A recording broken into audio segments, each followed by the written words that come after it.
Oh, so nice.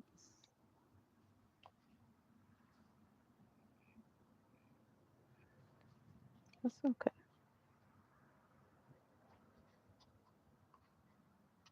That's okay.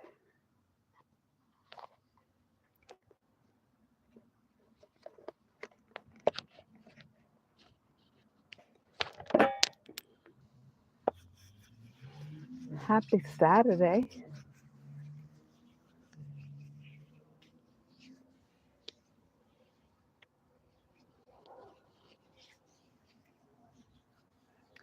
I'm in horizontal mode because I think this will keep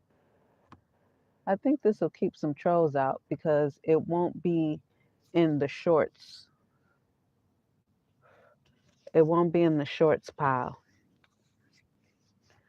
So it should keep the trolls away. I am craving chocolate. I'm craving chocolate. I'm craving chocolate. Happy Saturday, y'all. Oh, I got to tell y'all about my new gig. I got a new gig. So my other gig as a advertising specialist, my previous gig as an advertising specialist, as y'all know, it was just temporary. So that one ended last week. But I got a remote gig and it's right up my alley, growth, but it's more of I eat what I kill and I like that. I eat what I kill. I really like that. So 2017, the year everything changed for my life, right? I became a mobile dweller. Let me try that again because I chewed all them words up. I became a mobile dweller in 2017.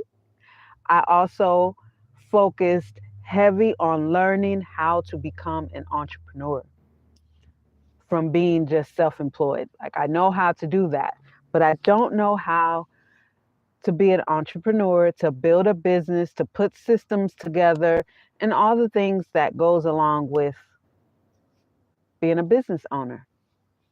And, I think I just want to have a discussion about that. But that's why I titled it, I don't know what I don't know. You know, I don't know what I don't know. And, but I'm not going to stop learning until I find out.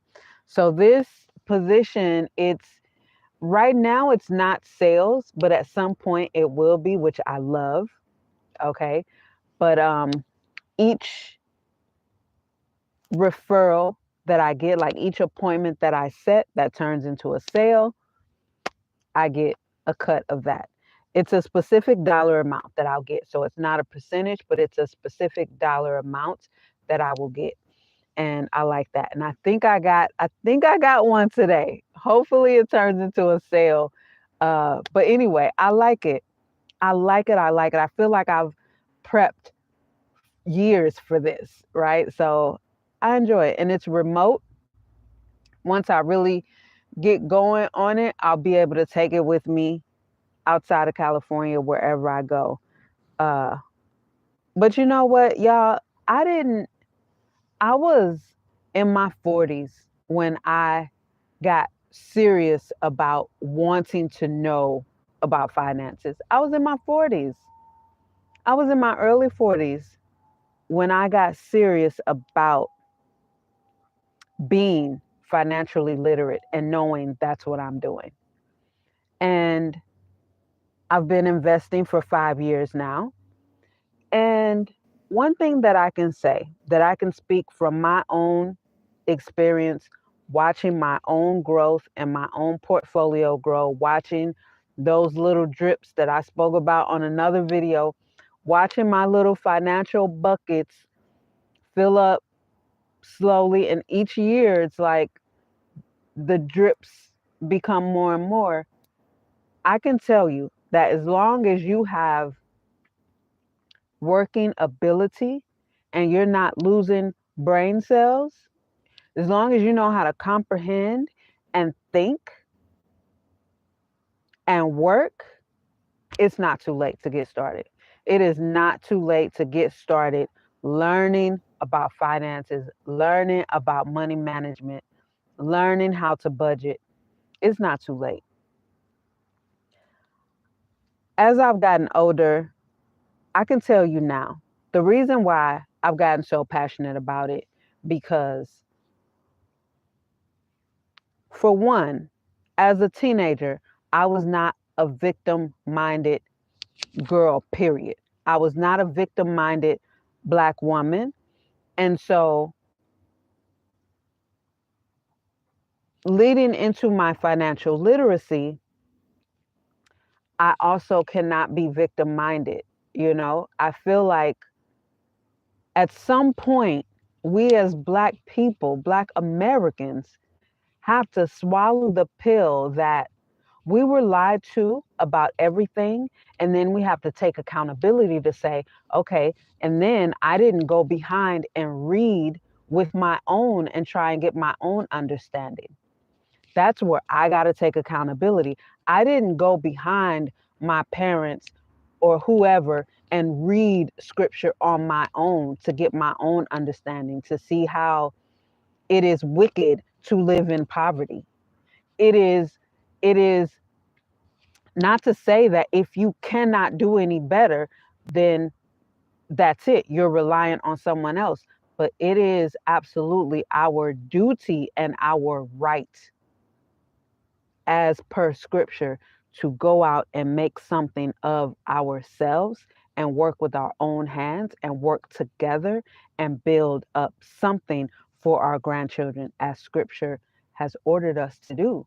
And at some point we have to accept the fact that there's no honor in poverty.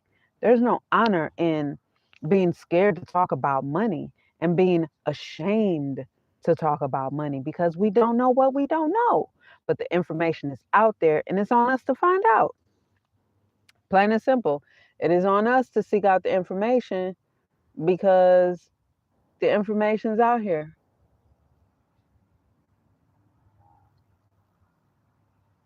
Hey Sheldon,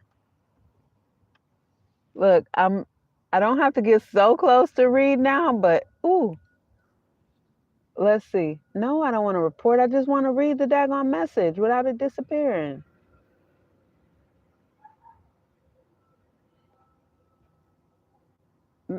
Oh, no, no, no, no, no, no, no, no, no. That's not what I want.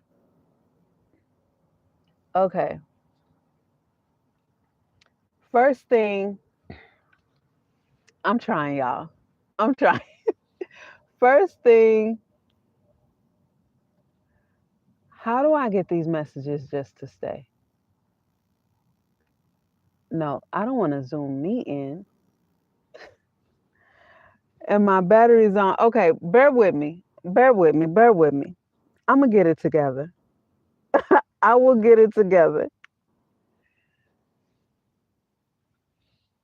And see, I used to tell people all the time when I had my glasses before they broke in Arizona, I'm like, all of this is just for decoration. The glasses, the eyes, it's all just decoration. None of it works very well.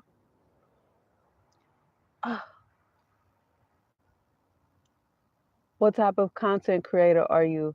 Motivational speaker? First time in. Okay, that took a long time. I apologize. You probably gone by now, baby.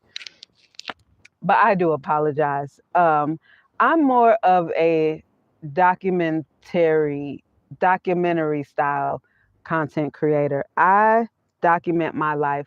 I do consider myself a motivational speaker all my life. Just I feel like that's just naturally who I am. I do consider myself a teacher because I as a young teenager, I wanted to be a great leader. So I knew then I had to become a great student. And I am a great student. And with that, I do feel like I am a good teacher um, and a good leader for that matter. I have been in lead positions professionally. But yeah, I'm more of a documentary style content creator. I am currently I speak a lot about finances and money management based on my experiences and what I've learned. but and what I continue to learn. Because for me, I think it's exciting, to talk about money. I think it's exciting to talk about finances. And I think that's something we should do more of as Black people. But again, the information is out there. But I can acknowledge that I don't know what I don't know, you know, and I'm not going to stop learning. Here's another thing that I think we should overturn, and it is we should overturn watching people on their rise and disregarding and discrediting them until they reach high goals of theirs. And then we begin to judge them and make it seem like we didn't just watch their come up while not taking heed to anything that they were telling us. Now we just judge them and try and exclude them like, oh, well, that's you. You can do that. No, you watched me. You watched me do this. You watched me even share information.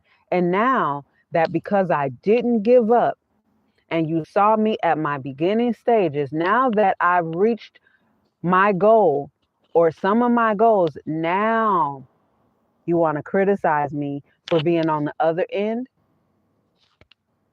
You didn't want to listen to me when I was on that end because I was on that end.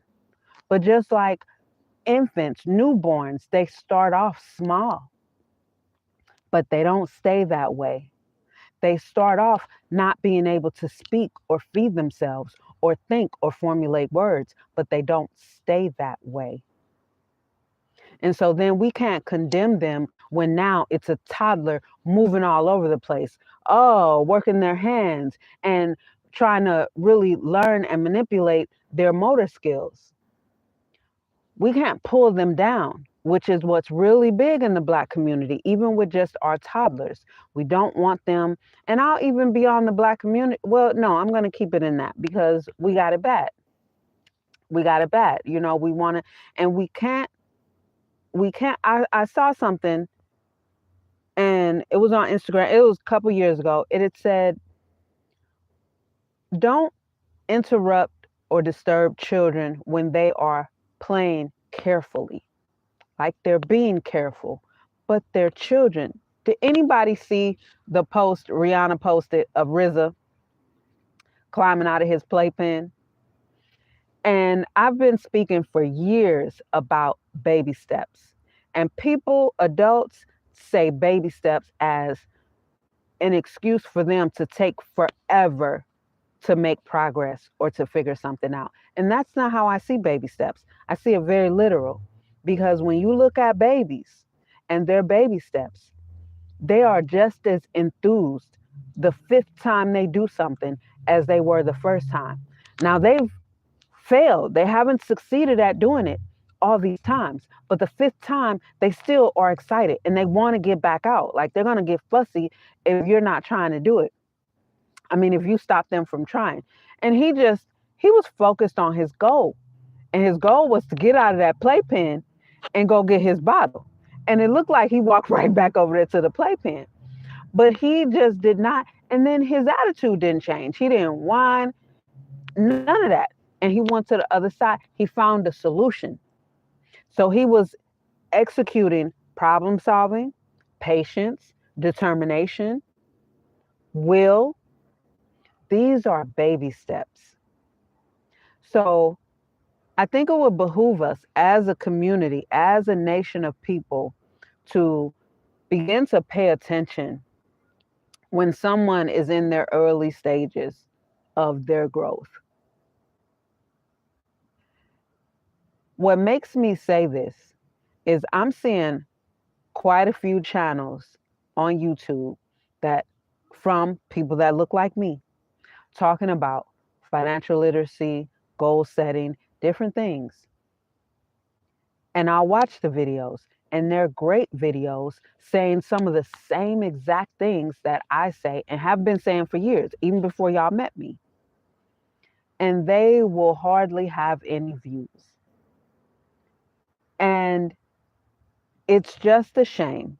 It is a shame because we talk about people not being relatable and yada yada, whatever excuse we want to bring. But when people are relatable and at the level of where you can be eye to eye with them, you allow them to excel beyond where you are because you didn't want to pay attention. You didn't want to listen. Again, none of us.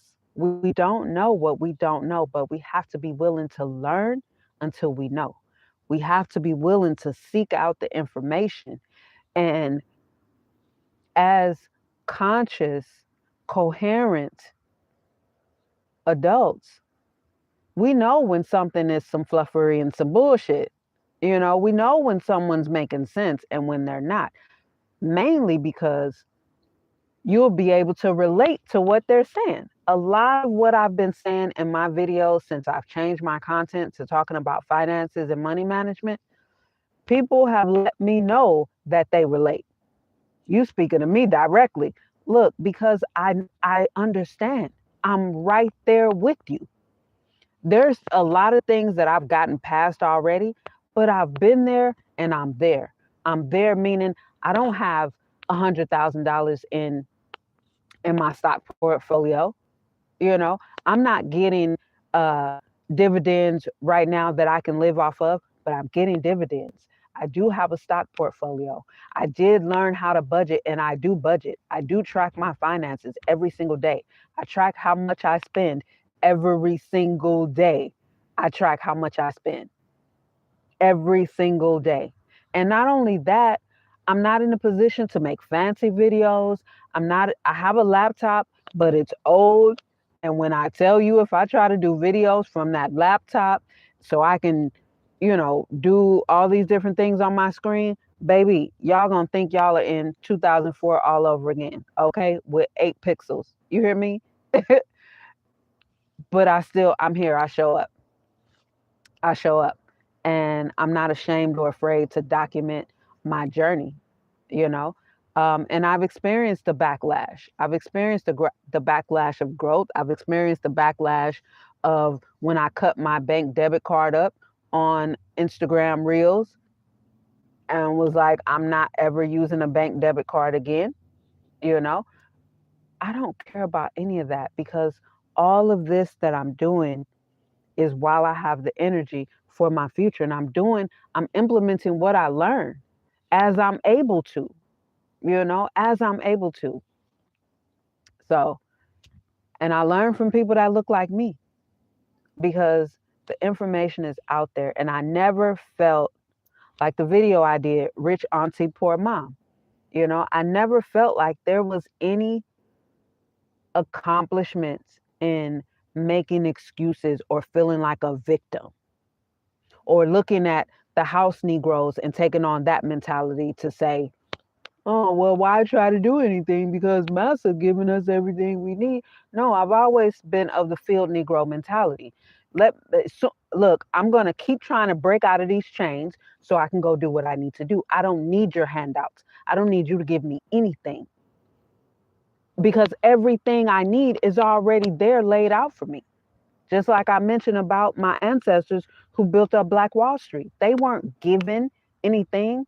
They weren't given stimulus checks to buy their first piece of land. They weren't given anything. They weren't given loans. They weren't given reparations. They weren't given an easy time to do it. They weren't given easy clients. They weren't given a damn thing, but they weren't asking for anything either. The only thing they needed was to be let up out of them chains. And they showed and proved what they did in 65 years. They showed and proved what they were capable. I'm cut from that cloth. So, you know, I just don't care. I don't care because I'm going to figure it out while I have breath in my body. It's in me to figure it out because I know that I don't know what I don't know. So I'm constantly learning. I'm constantly seeking information. I don't have time to just sit around and laugh off dumb things. I just don't. I just don't have it uh, in me. Hey, Deshaun, welcome. Happy Saturday. Yeah, I just don't have it in me. And this is why I'm so excited about this gig, right? So, and he said, we can pay you hourly, like $15 an hour. First of all, I haven't worked for $15 an hour. Stop playing with me. He said, we can pay you hourly, like $15 an hour. But if we did that, then we'd have to micromanage you. And he volunteered this information. But I was already on when he contacted me after I initially contacted him from the ad. He told me what it was, that it's based on, every appointment that I set. If it turns into a sale, that's I get a dollar amount from that. And I like that. That is what I'm looking for, because like I told him, I'm destined, which is why I started watching Grant Cardone in 2017 and just soaking up and learning about how to be a dope ass salesperson. I don't think sales is a bad word, because everything is sales. Everything is sales. Everything. And I'd rather be on, because I'm already a seller. I'm already a producer. You know what I mean? That's what I've been doing. Anytime I'm self-employed, it's because I'm producing something to sell. It's because I've made a service to sell. I am a seller. I am a producer. So that's what I do, you know, more so than just being a consumer. That's the wrong side of capitalism, to just be an employee and a consumer. You're on the wrong side of capitalism. You're on the wrong side of the best tax codes. You're on the wrong side of being an American. Let's just be honest. This country was built on entrepreneurship and war. That's it. And that is why the entrepreneurs get the best tax benefits, because that's how this country was built. But this is the mindset you're in if you're not feeling like a victim. I will, blah blah blah blah blah. Like I've never. In high school they called me Shalanda X, okay? Because I'm more of a Malcolm X mindset. I was never, because I'm from St. Louis. If a mofo hit you, you hit their ass back. I'm not from that mindset of letting folks just walk all over you, letting folks just sick their dogs and hoses on you, not owning a gun, not protecting yourself. I'm not from that era. I wasn't a MLK. I wasn't a MLK. I was definitely a Malcolm X, and they called me Shalanda X in high school, because by any means necessary, I'm going to figure it out. You hear me? By any means necessary, I will be a productive, successful business owner. I will be an amazing employer. I will pay livable living wages to my employees, by any means necessary. And that's my dream. How about that? That's my dream. But it's said with power and determination and knowing that I will. Nothing else, nothing else, period. And that's just what it is. So it's, I'm here to tell you, solo dolo, it's not easy, but nothing is. Nothing worth accomplishing is easy, and it's better for us to just continue to learn and grow and figure it out and accept the fact that we don't know what we don't know. But damn it, as long as there's brains in my head, I'm going to continue to learn until I find out what I don't know at every step of the way. Because each level, there's going to be things that you don't know that you don't know. Like you just don't know not to know. You don't know what information to seek out. You don't know what you don't know. But even in this beautiful era that we live in, we can just simply Google stuff like financial literacy, money management, Black wealth speakers. Um, Matter of fact, check this out. Check this out. Because we don't profile these type of people. These type of people. David Stewart. David Stewart. He's a co-founder and chairman of Worldwide Technologies. It is the largest Black-owned business in the United States. He is a Black American billionaire. His net worth is $6 billion. We don't profile and find out who these people are. He is the co-founder and chairman of Worldwide Technology, the largest Black-owned business in the United States. The largest Black-owned business in the United States. And do you think he was sitting around talking about reparations and handouts and being a victim to get there? I don't think so. So that's all that matters to me. I don't think so. I don't think he did. Who is this? I don't know how to pronounce his name. Awatawana, Chope Awatawana. He's the founder of Calendly. I've heard of that before. So it is a software company that automates meetings and schedules. I've heard of that. Calendly. He's the founder. His net worth is 1.2 billion. And then we have Robert F. Smith. He was on Earn Your Leisure. You know, he's more on social media. You've probably seen him, depending on how your social media pages are curated. But Robert F. Smith, he's the founder of Vista Equity Partners. He has $100 billion in assets, or I think the company, and his net worth is $8 billion. And these are Americans. These are Black Americans, non-celebrity, okay? Non-celebrity billionaires. And that is what a Google search, you know. So instead of searching nonsense about Cardi B,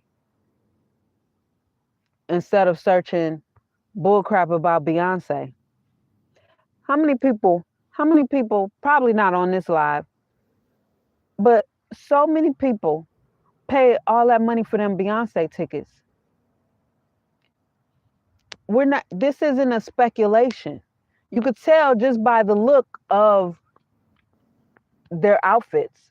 Let's just, we're gonna talk candid here, right? This is an open discussion. We're gonna be candid, because I'm not one that is into sugarcoating shit turds, okay?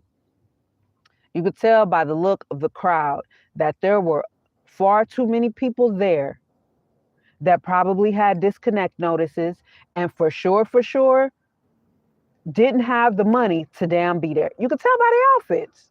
You can tell by the outfits, baby. Come on now, stop playing. Because when it comes to an event like that, money is going to look like money.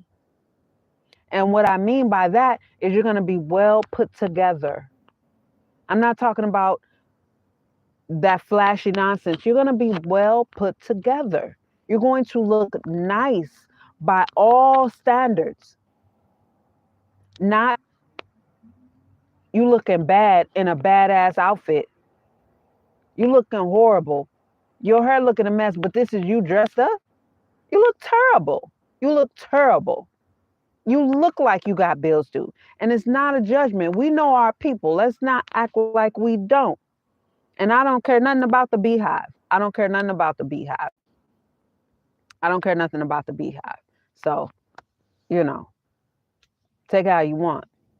But what we need to be Googling and focusing on as a united people is how to build from what we have already. How to build from what we have, and then how to preserve it, and how to protect it, and then how to pass it on. Because these are things that we don't know. These are absolutely things that we don't know. And we're far too comfortable not knowing.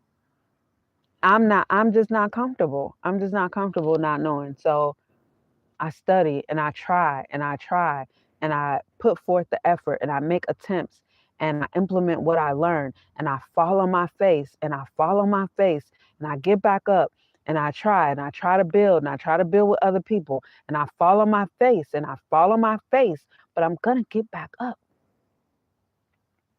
I'm going to get back up and I'm going to try it again. I'm going to do it again. I'm not going to stop. I'm not going to stop.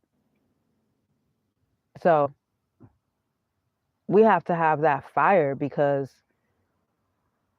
there's nothing, there's nothing admirable about just living a life of, I don't have it. There's nothing admirable about that. And there's no modesty in that.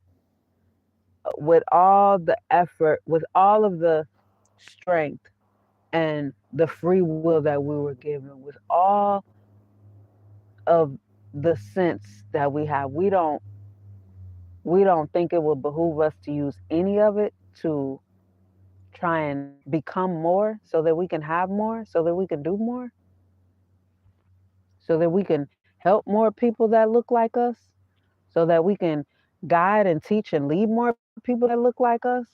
We just want to continue to be fearful or be ashamed to talk about money. We can't be. We can't be. So I know that I don't know what I don't know, but I'm going to continue to learn until I know what I don't know. Yeah. And I love seeing more and more Black people out there who start younger in their profession, who speak about their downfalls. You know, I just watched this young Black woman. It was on Table with AO or something like that. Table Talk with AO or something like that. I don't really know his channel name, but he had a sister on there, and it was a recent interview, and she worked in finance, and she's from a two-parent household. Her parents are still married. She's Black. Did I say that? They're both Black. The podcaster, and so she's Black, and she comes from a two-parent household. Parents are still married. Her dad passed away, she said, a year and a half ago. And she said she was shocked that he had everything together. But her dad was, did she say a mailman? Her dad had a regular 9 to 5, right? A regular, stable 9 to 5. I think that's what she said. But so she said when she was younger, her dad is who she wanted to be like. And she said her dad was the richest person she knew. And she just saw that he worked hard. So she ended up going into finance. She went to Howard and she went into finance. So she worked on Wall Street. The department she worked with, it was the $25 million department. So she said the floor she was on, her clients, they had to have at least $25 million in their bank account. So she said even just seeing that, she saw what was possible. So she said in her early 20s, she was making 80-some thousand dollars on Wall Street. And, you take it back a decade, that was good money 10 years ago. And so she just kept she decided, when she succeeded and made her goal, she said she wasn't satisfied and she ended up starting her own business, but she didn't realize, like, she had the idea, but she didn't know, and I related to that so much, but she didn't know how to articulate it like she could see it. So for, I think she said 4 years, either 4 years or 7 years, it was just an idea. And so as she was doing things and still making money, then that's when it hit her that this is the business right here. So now she's doing, she's always been doing well. But she said when she made the transition, she was like, I lost everything. I had to move back in with my parents. evicted out of my apartment. I lost everything because her income went down and she just didn't have it. And she said she moved back in with her parents and she was there for 2 years, just really building the business and just, building everything back up. And these are things that we are afraid of. So we'd rather stay working for someone else's dad, knowing full well that we're paying the most taxes as W-2 employees and we'll never be able to pass this on to our children or grandchildren, and we don't own anything in here. And even a lot of us, if the company you work for have a stock share, employee stock share program, a lot of people that look like me don't even get into that.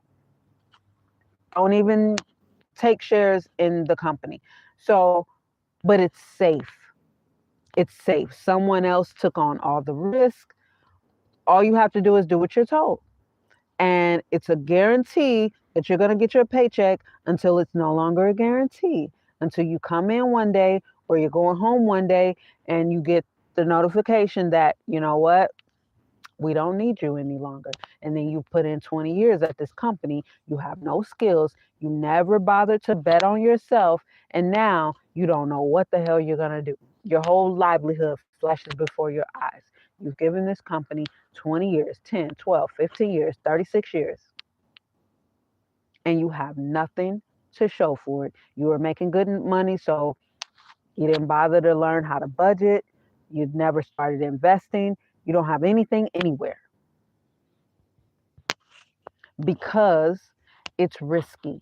It's hard betting on yourself. Your whole lifestyle is going to go down, but it's only temporary. It's only going to go down temporarily as long as you don't stop. As long as you don't stop betting on yourself and give up on yourself, it's only temporary. So what she said is no different from everyone else. Mark Cuban or any other black or white, male or female entrepreneur business owner. There's always a point where everything just stops and goes down. I mean, there's a podcast that I've started listening to about 3 or 4 years ago.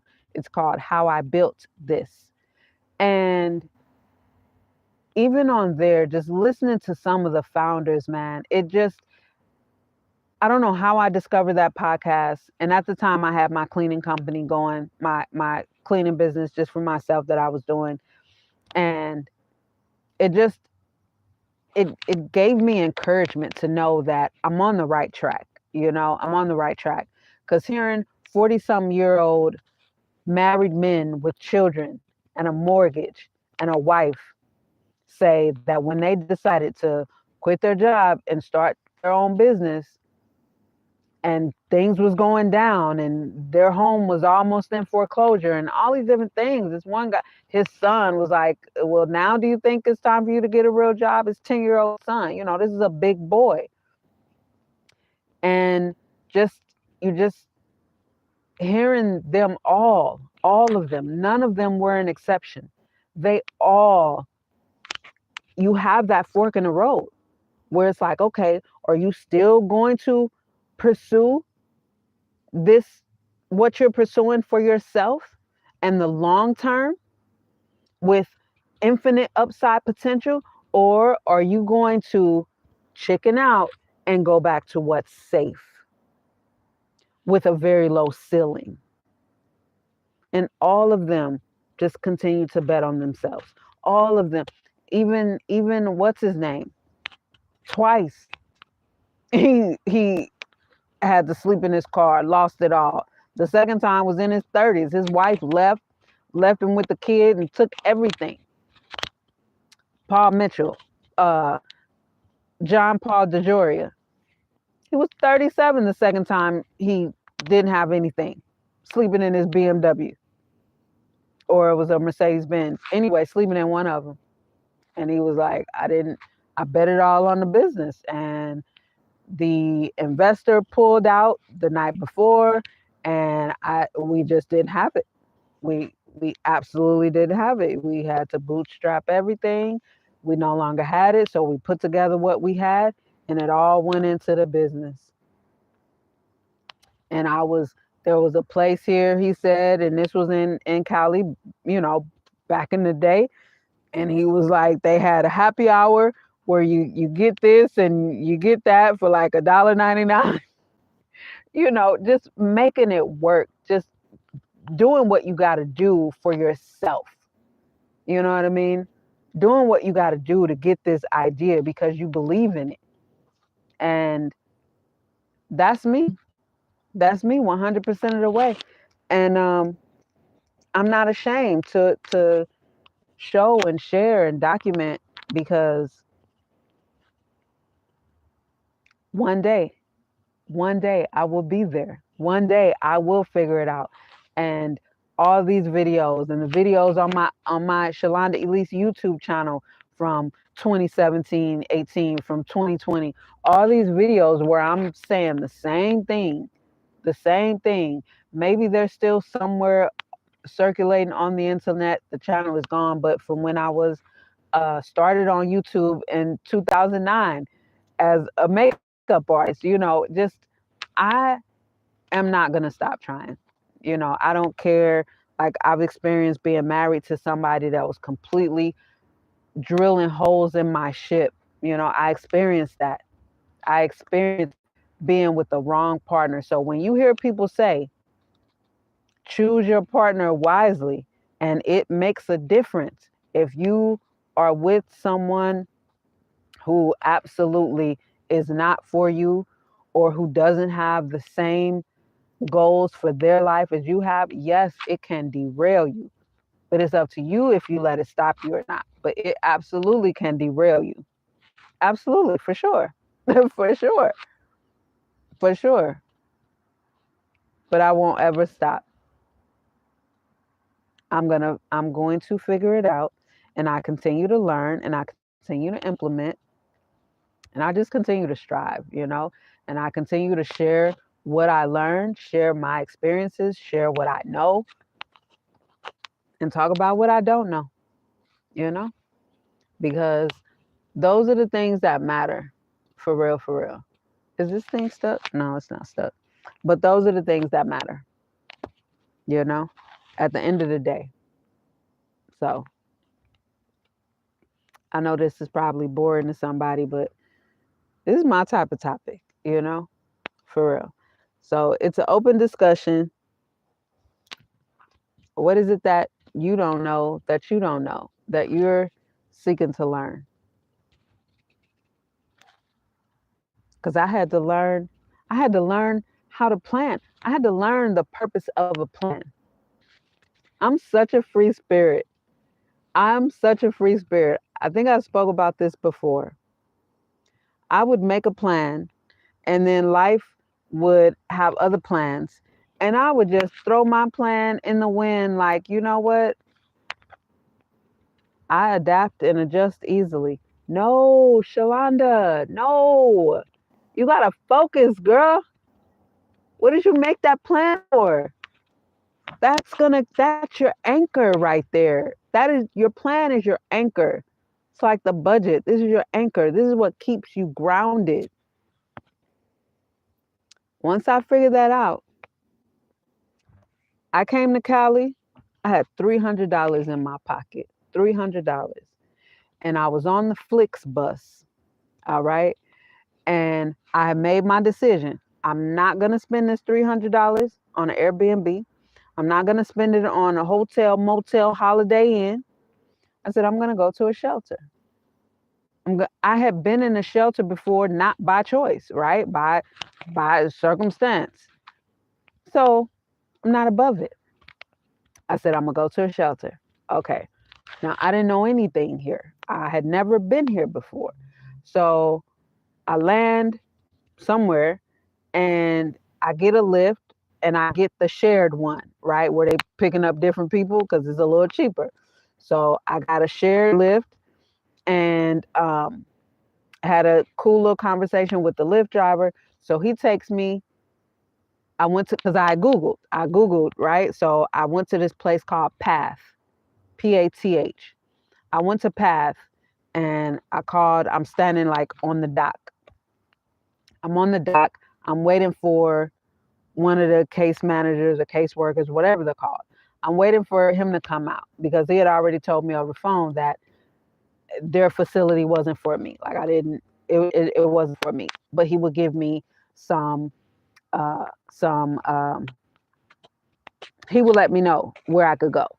So he came after. Oh man, y'all! I was down there on that dock.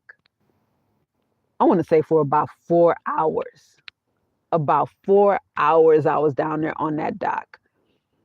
And while I was down there, I took out one of my legal pads, my yellow legal pads, and I rewrote my 12-month plan, itemized my 12-month plan for my first 12 months being in California.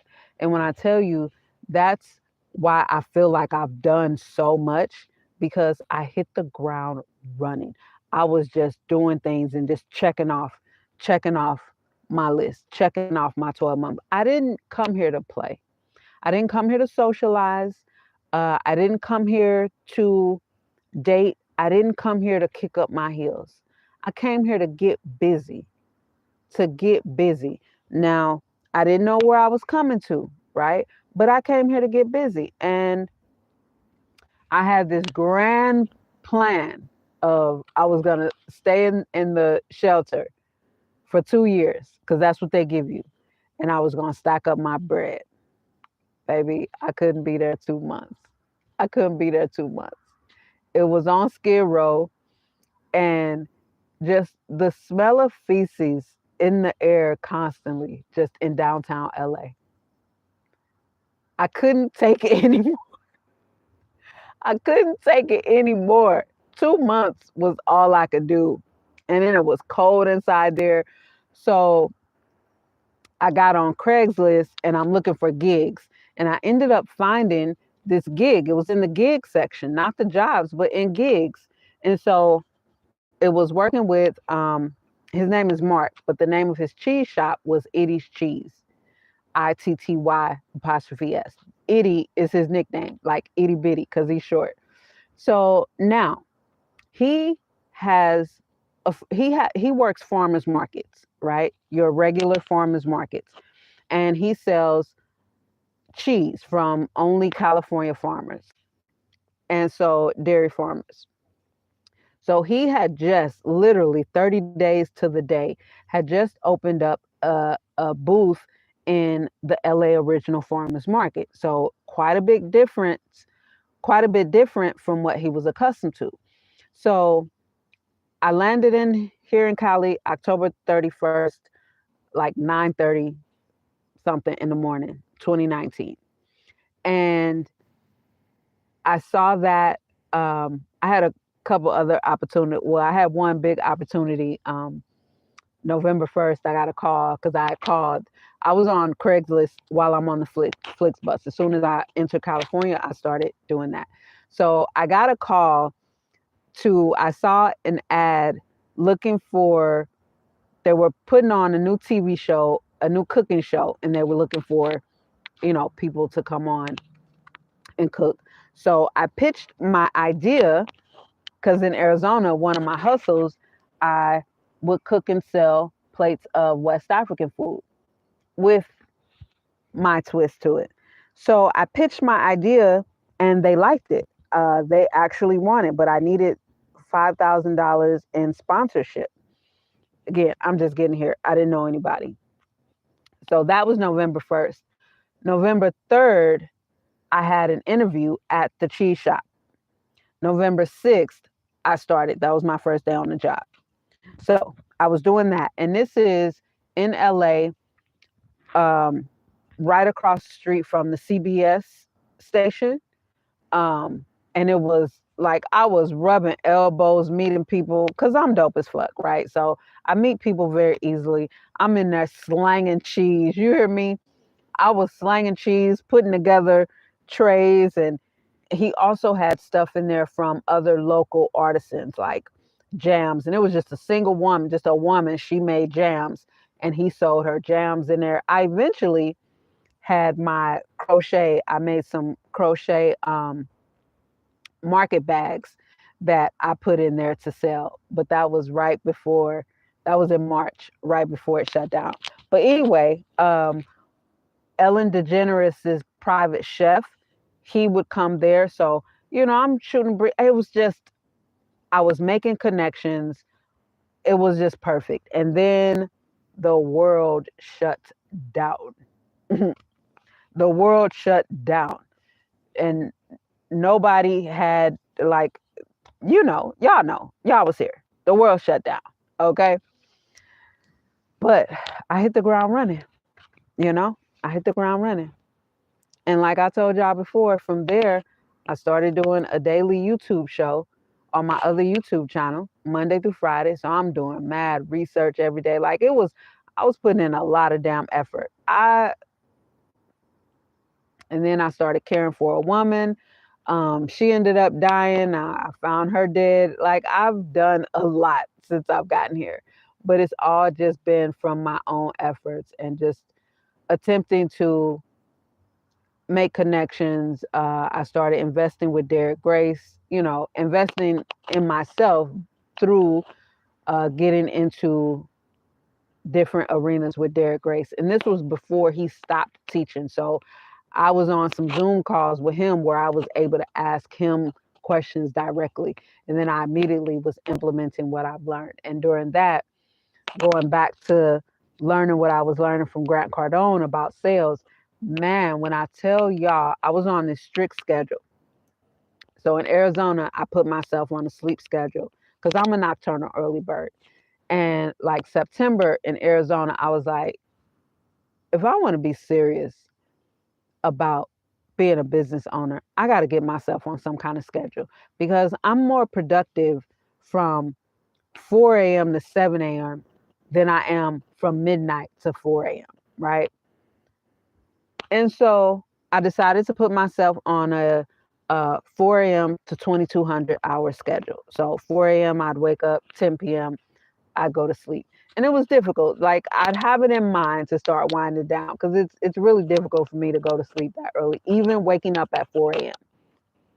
And so anyway, I'd make it a point to not go to bed past midnight. So anyway, I'm here in California, and this was the end of 2020, going into 2021, and I was renting a room at the time because I came here homeless because Hotel Honda was stolen when I was in Arizona. So I came here homeless.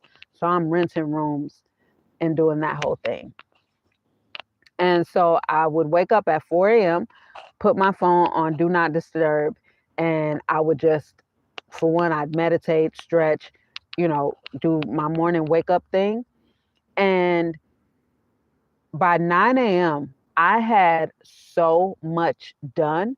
I had gotten so much done by 9 a.m. And especially having my phone on airplane mode. When I discovered that, I was like, now this is productivity. And I started trying something that I heard, which was to work in blocks, 25 minutes and then take a break. And then it's true. Like, it got to a point to where I'd be so into it at 25 minutes, I'm just going to keep working. So what I was doing at the time, I was calling around, I was cold calling, right? So I'm on Google because there's no yellow pages. So I'm on Google just looking at smoke shops around the country, not even just in California. I was looking outside of California, and I was cold calling them, and I was doing the same thing. I put together an email, not an email, a DM script, right? So I'd copy and paste it, but I'd change the company name or whoever name, right? So I was doing that on Instagram to smoke shops that were online and calling around because I was like, I'm not going to get anywhere just selling my epoxy resin rolling trays and ashtrays. Said I'm not going to get anywhere selling these retail. Because that's what I started doing when the world opened back up. I had a stock of those and I had some crochet stuff that I had gotten together in between doing my show, right? So I was like, if I'm going to get anywhere, I need to get bulk orders and I need to get these into smoke shops, So That's what I was doing. I was cold calling, and I'm telling y'all, I just don't stop. I don't give up no matter what it is. And then from there, I had cuz I have a fashion background, right? So I started up my streetwear line. So I found, well, the vendor found me, but I had a manufacturer in Pakistan. So I had this Pakistani manufacturer. I had just ordered my samples. So I had been working with them already, been working with them, sending them my designs, figured out what I wanted. And so now everything looks good. And I had ordered 9 tracksuits. And I want to say shortly after I ordered them, Miss Pam died, which was my income. Miss Pam was my income. So I had just sent off the money. And it was the same thing in 2020. Right after I ordered my lashes from the Chinese manufacturer, Edie closed his shop. I'm like, damn, damn, damn, damn. And of course, inside I was like, had I known this was gonna happen, I would not send off that 300 and some dollars. Had I known, I would not send off that. But immediately after that, I was like, you know what? Fuck that. I'm glad I did. I'm glad I did. Like I didn't let those thoughts either time stay. Okay. I immediately was like, you know what? I'm glad I did. I'm glad I did because this is what I need to do right here.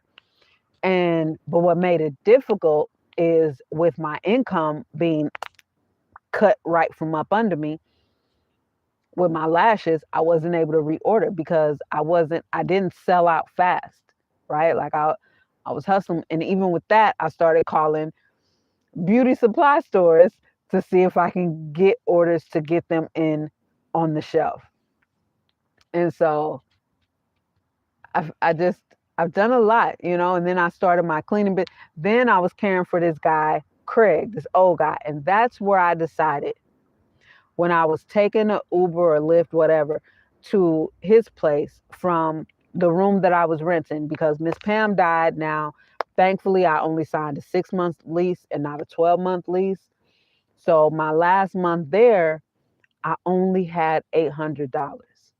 And $800 was my rent. So because Miss Pam, I found her dead November 1st. And my lease was up in March. So I was living off of what I had saved. So I was paying my $800 a month rent from the stash I had saved in my drawer, right? Just the stack of cash I had. And this is the benefit of having a budget and being able to save and manage money. Because if I was just blowing through my money each paycheck because, oh, I'm going to get paid again, I would have had to be out of there at the end of November, maybe December. I don't know how people live, but I know people living in debt and paycheck to paycheck. But my money stash carried me from November, and she still owed me pay. So, she died. And I was making $800 a week. Okay, let me bring it in perspective for you. So Miss Pam was paying me $800 a week. So anyway, um, so as I was on my way to Craig's place, I said, you know what? This is the last person's house I'm living in, and I'm getting my mobile home. I'm not going anywhere. My words will not come back to me void. This is the last person's house I'm going to live in. And from here, I'm getting my mobile home. So there I had started, in between that, I had started my magazine, which started off as just a newsletter for my streetwear line. And I was thinking, because I had some people signed up for my email newsletter. And I was thinking, if I was a recipient of this newsletter, would I get tired of just seeing or hearing about this new streetwear line that's just up and coming. Like it's not even anything. It's just still an infant, right? And so for me, I was like, yeah, yeah. So then I thought, why don't I expand it? For one, make it a magazine where I'm talking about up and coming Black owned streetwear companies, streetwear designers. And then I was like, I want to do what Oprah does. I want to be the face of my magazine. So all my magazine covers, except for two, had me on the cover. And I thought that was dope. And it was a full-fledged magazine. A digital. But I was working on getting it in publication. But it was a full-fledged, when I tell you it was a lot of work because it was a monthly magazine. So every month I was sending this out. And that says what? That says I was constantly seeking out businesses, constantly contacting them, constantly sending them the questionnaire. It was never ending. It was a never ending cycle. And that is when I decided to dip into hiring a virtual assistant. So I went on to Fiverr, but I was specifically looking for Black people. So I had two African virtual assistants because, I walk it like I talk it. If I can find and support a Black owned, that's what I'm going to do. A Black entrepreneur, that's what I'm going to do. Okay. So that's what I did. And it was amazing. It was amazing. It relieved so much. But that was a long-term thing, right? Like I'm not making money off this, but at the same time, I'm still promoting my tracksuits. And the only way I was going to get any type of profit from that was bulk orders. So I'm like, okay, I see Steve Madden having a pre-order for his sneakers. It was at the time that's what was happening. So I'm like, okay, let me do pre-orders. Let me do pre. So I'm promoting. Oh man, I was promoting heavy. And I was getting good feedback on the look of the tracksuits, but just, I wasn't getting any orders. I did end up finally getting 3 orders, but they were 3 individual orders that I lost money on completely. And it was only because the manufacturer, because I talked to him directly all the time for like almost a year by this point.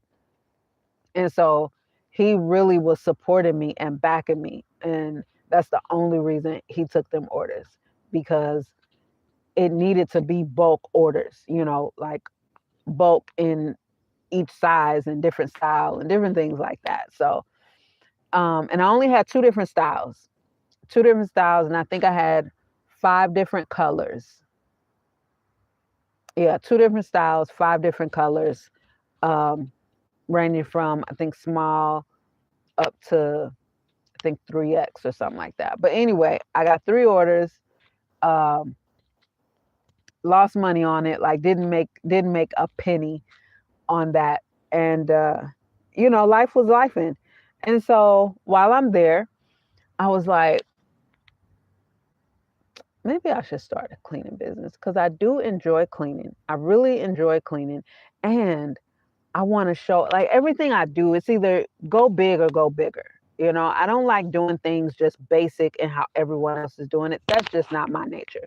So, and then the way I was taught to clean is just very unorthodox. Like my mom didn't play.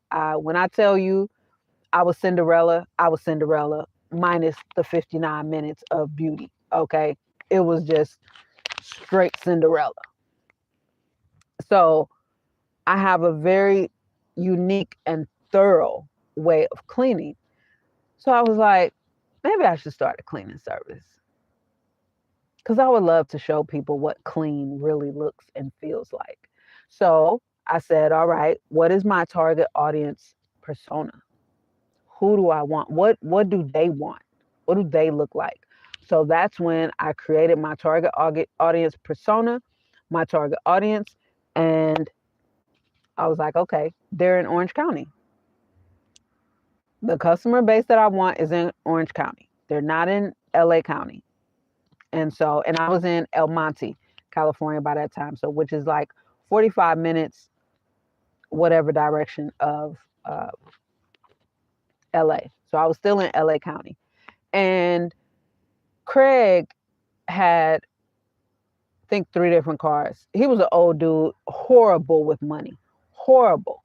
Got to the point, Shalanda, spend your money. No, I'm not spending my money because I need to get a home so I can get the up out of here. Okay.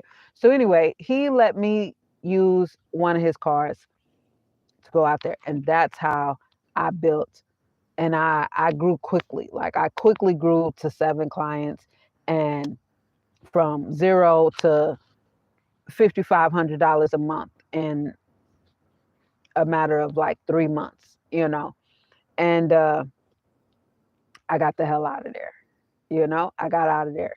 And I realized after 2 years of having my clients, I realized that I'm stuck in California.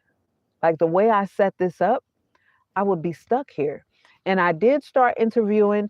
I thought I wanted to create a whole business around it. Like I was putting my systems in place. I had different forms filled out. I was putting the systems in place. And one of my clients who owned a couple of businesses, and I talked to him, and he gave me advice to grow the business slow. He was like, "You're doing good. You just started and you already have 7 clients. You're doing good. Grow it slow. Take your time." And I thought that was great advice. Um, but I had interviewed a few people, and I was like, these people are lazy. You are not going to bring my reputation down of what I'm building, right? Because I was putting everything, I was doing what I wanted to be done. Like I was laying the foundation of what the company would be. And I was just going off what I knew. Like I didn't know at the time about um what's the word I'm looking for? Contracting out. I didn't know about that at the time. That may seem crazy, right? But I didn't know that at the time. But I would not have done that anyway because I wanted to build my own business. And not only that, but I was taking ideas from Mary Kay, from how her business is. Like I was taking so many ideas. I couldn't just contract it out because one of the things is I wanted to implement a program with my employees to where if they kind of like an MLM type of thing, right? So if this employee brings in someone else, then that person would be under them. So they would train the person they're bringing in and they would get a percentage of what they earn, right? So I'm getting a percentage of what this person earns. They bring in someone. Now I'm getting a percentage of what they earn and what they earn. And this person is getting a percentage of what they earn. And now this person, same thing. They grow. Now they're building their, because also the way I had it set up and broken down is you are with your clients. It's not like random. It was these clients, they want regular weekly cleanings, right? So this is your cleaner. And it was only a few hours a day. Like we wasn't at a house for 8 hours a day. No. If you want 15 hours a week, okay, we're going to break this up. What days do you want? How many? And then I didn't do anything more than 4 hours, maybe 5, because I did have a client. They wanted 10 hours. He was a real estate mogul. He wanted 10 hours. So I did 2 5-hour days because he rented everywhere he lived because everywhere he lived was on the market. So all of his homes were essentially staged. They didn't have anything personal in there. It was all, so his home was already clean, right? But he wanted it clean because essentially it was always staged and always for sale. So besides that, everyone else wanted 15 hours a week, 12 hours a week, something like that. So you can do 3 or 4 clients in one day, right? So that's how I had it set up. But I wanted that tier system like that, right? So I didn't even know about contracting out the work. I didn't know anything about that. Because Because who's to say? I probably would have, because it just would have been a matter of, and it would have been easier because I'm not hiring anybody. I'm just contacting people who already do it. But another thing is, I did have specific things, like we stripped the bed down, but not only did we strip it down and remake it every time, but we also, well, I'm saying we. It would have been we, but it was just me. But I also removed any hair that was in the mattress, right? So I'm stripping the sheets down. Even if I just washed the sheets yesterday and I'm coming to make the bed today, I'm still going to take the bed all the way apart because I'm going to pull every single hair strand out of the mattress. And that was a part of my service. Cleaning the front door, a regular part of my service. These were not, for me, they weren't deep cleaning. This was standard. Cleaning the baseboards, standard. Cleaning the walls, standard. The windows, standard. This was my standard cleaning. But everyone looked at it as deep cleaning. Call it what you want. To me, this is standard clean. And this is what I provide. And I think that's also why I grew so fast.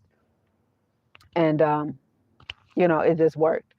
So I did that. And once I realized that the way I have it set up, I'm stuck here in California. And I didn't come here to stay. I came here for 5 years. I'm a nomad. I can't live here. I don't want to live here, right? I don't live here. And I don't want to live here. And this is just a leg on my journey. So slowly but surely, I stopped taking clients. But then the mansion had issues, oil leaking from everywhere. But again, going back to, I don't know what I don't know, but I'm not going to stop until I learn what I don't know. Because now I know about contracting. So that's one of the things, like where I'm at now. What can I create that I can contract out? And again, that's one of the things that I love about this gig that I just got, that I started, because it is remote, and the skills that I'm doing are going to benefit me. You know what I mean? It's going to benefit me. Even overcoming objections, right? Like I had a whole session of learning about that with Grant Cardone back in 2017. And then when I was doing the MCA, right? When I was in Arizona, I was with MCA, Motor Club of America. But I wasn't trying to sell a lifestyle like how I got suckered into it, right? But I was like, you know what? This is still a business. And roadside assisted, like I'm down for it, and I'm a customer. So I printed out all the things. I put it in a binder. Y'all, I was in Hotel Honda at the time still, and I was going around to small businesses. You know what I mean? But this was at the beginning of me learning, and the beginning of me learning about sales and overcoming objections. But I didn't, I just put my confidence jacket on, put it in my voice, and I go, and of course I got all no's, but even the little lead, it just,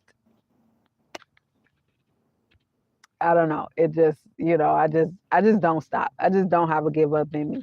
So I'm excited about that now. And today, even with some of the receptionists that was like, no. And then one lady was like, I called, and I don't know if they had the phone forwarded to their home or if it's a home office. I don't know if she was the wife or the business owner, but she said, am I the only one thinking it's Saturday and you shouldn't be doing sales calls? I said, probably, because here I am. No cap. That is exactly what I said. I said, probably, because here I am. Like, businesses are open, lady. What are you talking about? But look, check out our website. I said, just check out our website. She was like, she sounds so disappointed. And she just hung up. I'm like, look, and it was nothing. I was on to the next number. Look here. Because however you or your husband built this company, it wasn't by having Saturdays off. I promise you that. It wasn't by having Saturdays off. Because when you're building something from the ground, baby, 7 days a week is an opportunity day. 7 days a week is an opportunity day. Why do you think when people are building businesses, and then when you talk to some of them, like there's this one guy I watch, he's always talking, my then fiance, like women will leave. Marriages have been dissolved because this man is building a business. You know, been away from you hear them on the aftermath talking about they miss their kids growing up, you know. But I don't care what anybody says.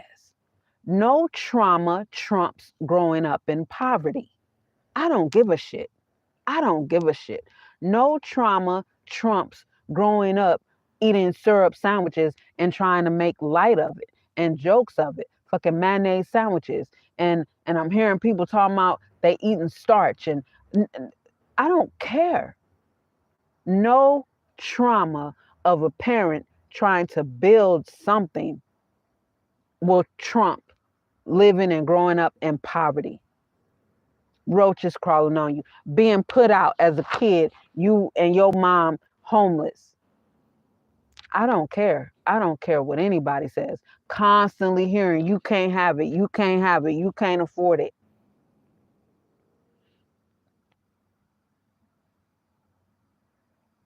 I'd rather have a man that's gonna work his face off for something than to be out here bullshitting in the street. So you've been out in the streets 18 hours a day just smoking blunts and hanging out with your boys because y'all grew up together. That's it. That's it. You running out of the house when you get a phone call from your homie to go hang out, and you haven't done a damn thing all day to be productive and better our future.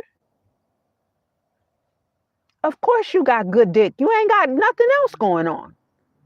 You have nothing else going on. Of course the deadbeat men fuck you the best. They have nothing else to offer. You can't be a deadbeat and a dead dick. Come on now. You can't be both. You cannot be both.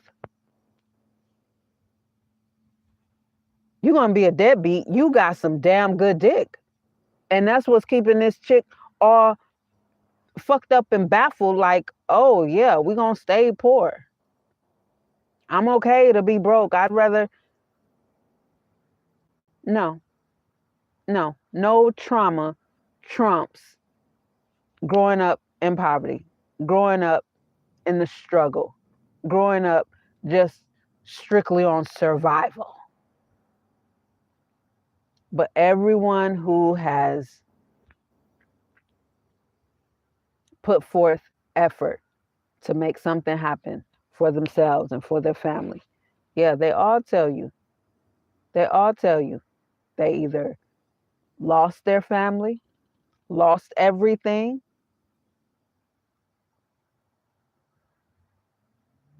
because especially men, we all know we see some distinguished older gentlemen in their late 60s and 70s. Come on now. They don't lose value. They don't lose their value in the marketplace. Uh-uh. Uh-uh. So he may have lost that wife. He can get another one.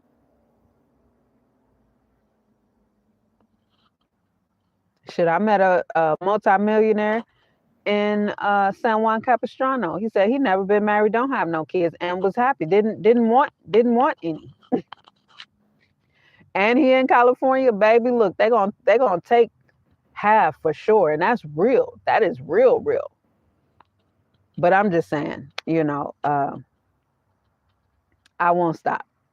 I won't stop. It has been a long, arduous journey, even just my time in California, even just being here.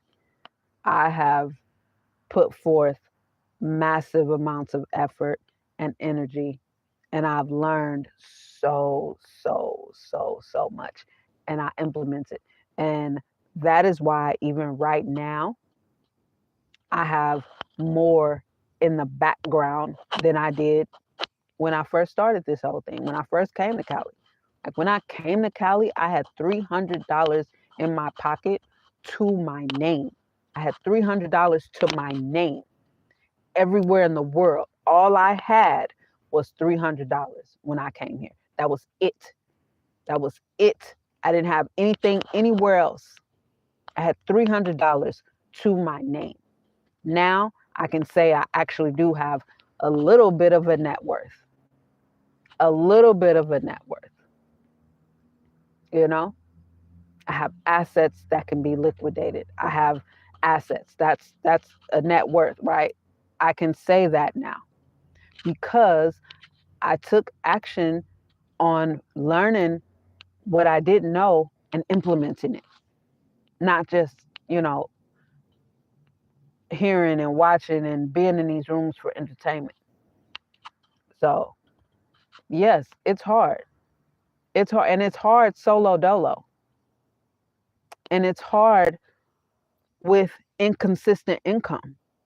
You know, that's why for me, I feel like it is extremely non negotiable for me to not manage my money because it just, you know, I don't have a regular job and I'm not going to because my time is much more valuable. What I learn in these hours is more valuable and benefits me more than giving those hours to somebody else for less than what I'm worth an hour because I actually implement what I learn. I take action at the speed of direction. And it is difficult. It is difficult, but I enjoy the journey of my life. I love the journey.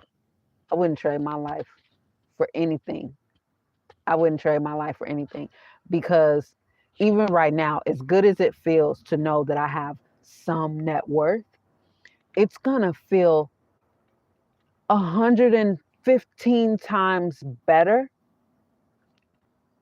when it's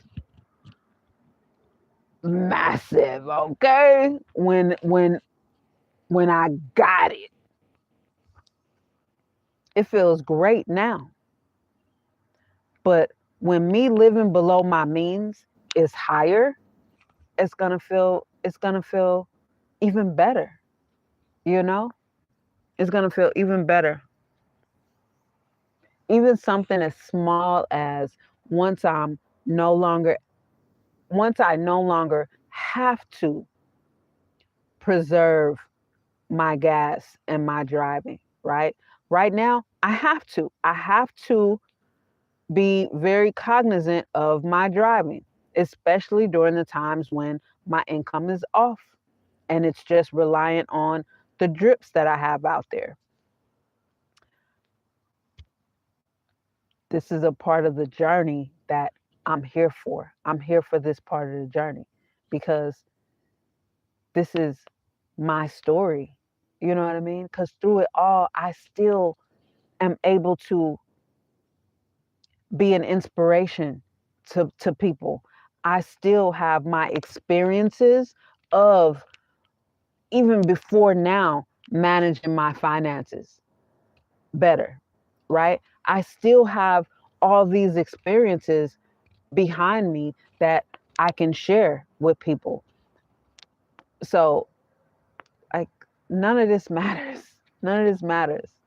But at the end of the day, I have no shame in acknowledging that I don't know what I don't know. But I'm not going to stop learning until I know. Okay. And I'm not going to stop taking action with the information I'm given, period, until my last breath. Okay. Until my last breath. That's it. So I don't know what y'all have to say, but that's what I got to say. Hit the like button. Hit the like button for your girl. That's what I got to say, you know? And I think life is beautiful. Life is beautiful. Being able to learn and seek out information, you know, and being able to pass it forward. What's more beautiful than that? Well, besides maybe nature and this beautiful baby right here, my newest addition. Look at that. Ooh-wee. Life is beautiful, y'all. And I hope you feel that way. I hope you know it. But life is, I love living. I love living. I love life. I love my life. I truly, truly do. I truly do. But I again, like I think I've shared with y'all before, there was a point in time, my 20s was very tumultuous, and I haven't always felt like life was so beautiful. And it was really rough because I've always really liked me, and it's tough to really like who you are always, but then not know how to get out of the rut, not know how to break out of that cycle of misery, you know? But once I did, life has been beautiful ever since. And it's really just a matter of realizing that it's all up to me. It's all because of me. It's all up to me. It's all on me. And dare I say, it's all my fault because everything is a reflection of whatever I'm vibrating. Everything is only reacting to my vibration. That's it.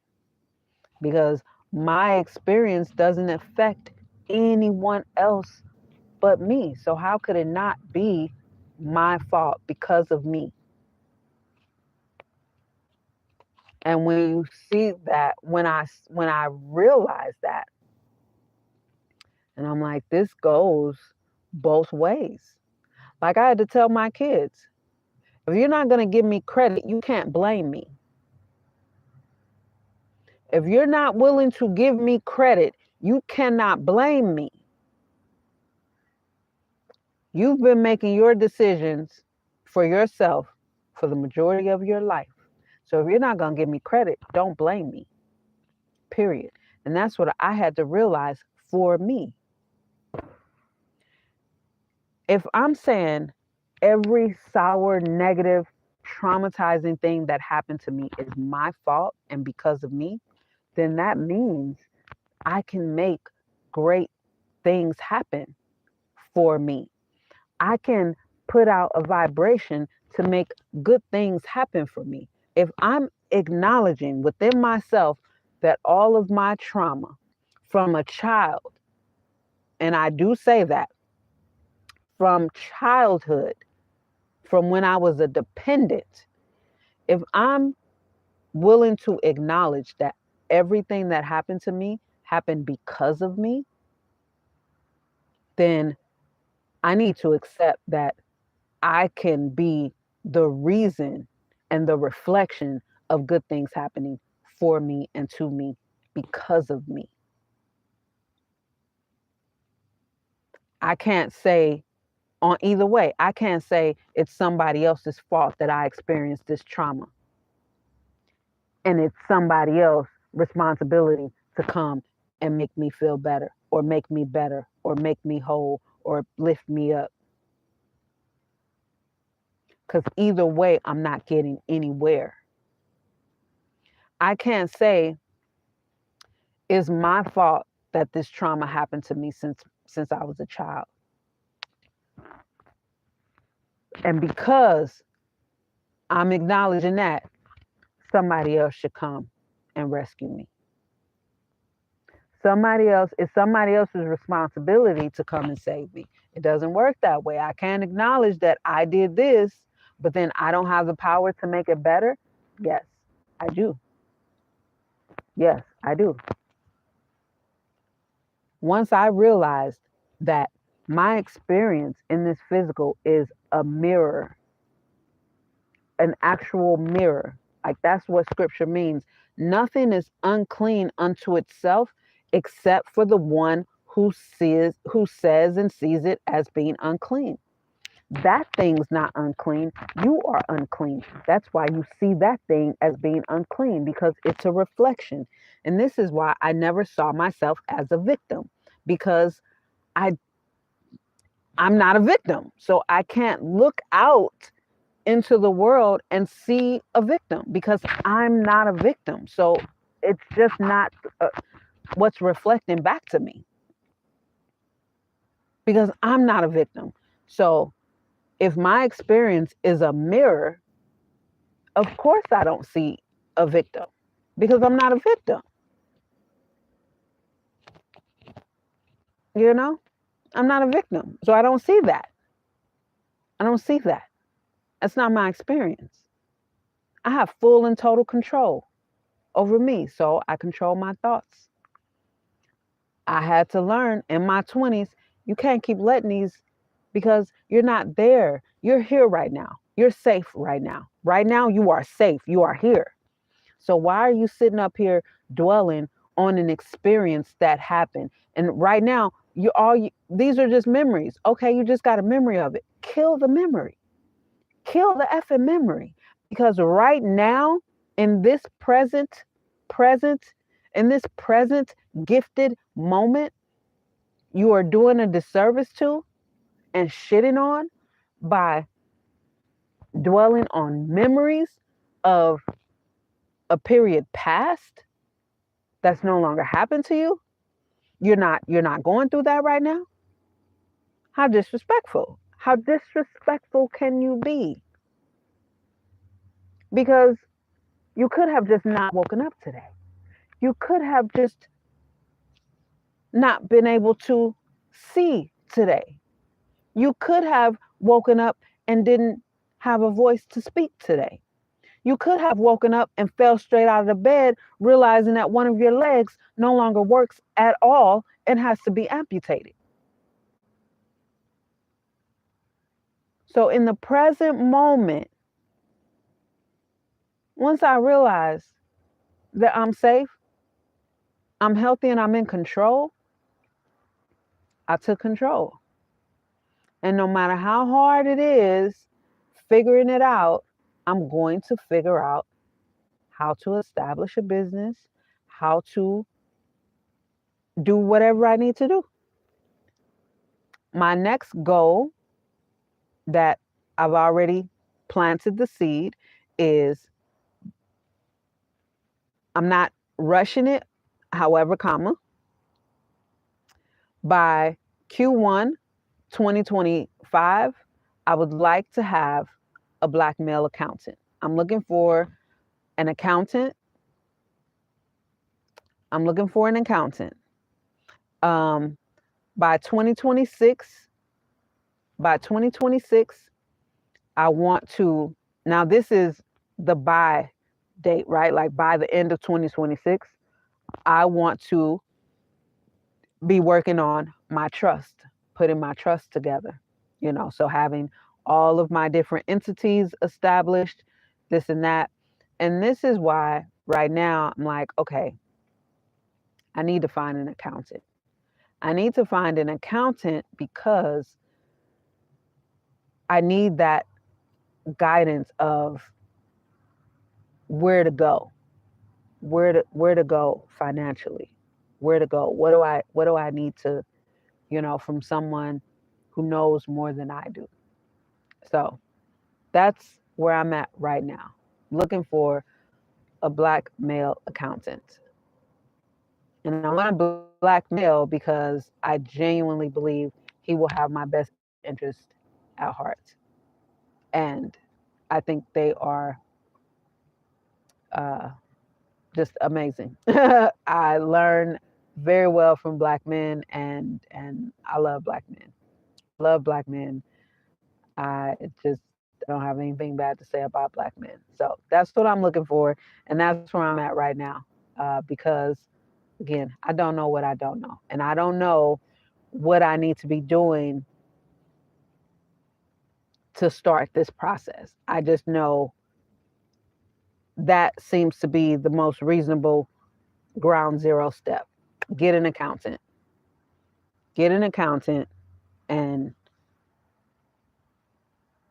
go from there. Be advised and take heed. So that's where I'm at. That is where I'm at right now. So until then, I'm just gonna, continue to track my daily spending, stick to my budget, continue to make my investments, um, and continue to buy silver and continue to work on increasing my income and establishing something for my great grandchildren. That's the goal. That's the goal. So that's where I'm at. That's my financial plan. Y'all have been really quiet on this live. Y'all have been very, very, very quiet. Hit the like button for your girl. Y'all have been quiet. Is anybody even in here? I mean, maybe this is the benefit to being in horizontal mode versus, or landscape mode, however you want to call it, versus vertical, because people can't just see it in the story scroll, which is what I wanted. Like, I wanted to avoid that because I just wanted to get my thoughts out and get this information out, and hopefully somebody will take away something from all of this yapping I've been doing. It has been with intention. And so for anybody who is watching this in the replay, once this live ends, if you're watching this in the replay, thank you. I appreciate you for watching it. Hit the like button, subscribe. If you like this type of content and you're on this live or you're watching a replay, give your girl a subscribe. I'd appreciate it. So my YouTube goal, I'm looking to get to 10,000 subscribers by the end of the year. Lofty. I know. Lofty. But if you're going to dream big. If you're going to have a goal, have a big ass goal. I don't know how I'm going to reach it, but that's my goal. I want to get to 10K subs by the end of the year. So help you girl get there. Subscribe, like, share the video, share the content, and leave me a comment. So for this, what I would love for any supporters of this channel to do is write a comment and let me know what it is that you don't know that you don't know. What I mean is, you know what I mean, right? What I mean is there's something that you don't know, right?